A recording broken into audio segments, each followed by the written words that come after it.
मुंबईत पावसाची संततधार सुरू आहे। पवई तलाव ओव्हरफ्लो झालाय तर रायगड जिल्ह्यातही मुसळधार पाऊस होतोय। नद्या दुथडी भरून वाहू लागल्या आहेत। रत्नागिरीतल्या शीळ धरण, सुकोंडी, पंचनदी ही धरणं ओव्हरफ्लो झाली आहेत। सिंधुदुर्गमध्ये नद्यांना पूर आलाय। नदीकाठी सतर्कतेचा इशारा देण्यात आलाय। नवी मुंबईत जोरदार पाऊस झालाय। यामुळे एपीएमसी मार्केट परिसरात पावसाचं पाणी साचलंय। व्यापाऱ्यांना आणि वाहन चालकांना या पाण्यातूनच वाट काढावी लागली आहे। सायन पनवेल महामार्गावर पाणी साचल्यानं वाहतूक मंदावली। टोल नाका परिसरातही वाहतूक संथ गतीने पाहायला मिळाली।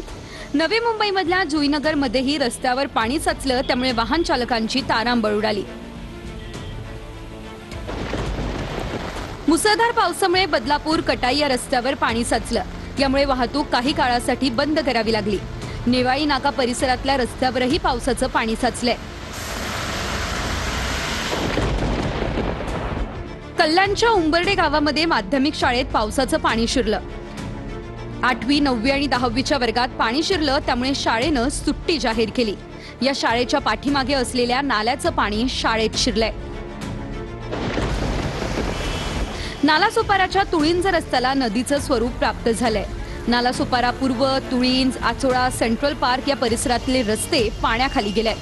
वसई विरार महापालिका रुग्णालयाकडे जाणारा मार्गही पूर्णतः पाण्याखाली गेलाय। मुंबईत कालपासून जोरदार पाऊस बरसतोय। मुंबईमधल्या पावसामुळे पवई तलाव हा ओव्हरफ्लो झालाय। अंधेरी सबवे देखील काही वेळासाठी बंद करण्यात आला होता।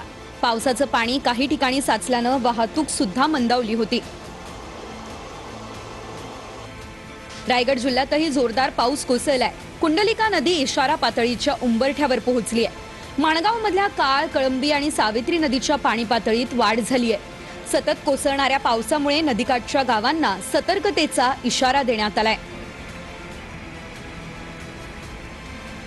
रत्नागिरी जिल्ह्यात गेल्या 3 दिवसांपासून जोरदार पाऊस कोसळतोय, त्यामुळे धरणांच्या पाणीसाठ्यात वाढ झाली आहे। रत्नागिरीमधलं शीळ धरण हे ओव्हरफ्लो झालंय। शीळ धरणातून रत्नागिरी शहराला 90% पाणी पुरवठा होतो।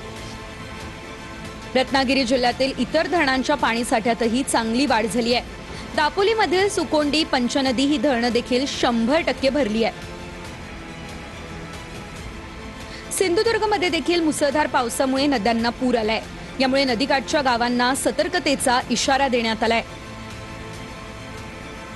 बुलढाणा तालुक्यातील धाड परिसरात जोरदार पाऊस बरसलाय। नदी नाल्यांना पूर आलाय।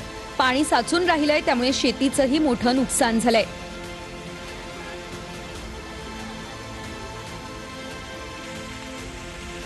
गोंदिया जिल्ह्यामध्ये मुसळधार पावसामुळे सखल भागात पाणी साचलंय।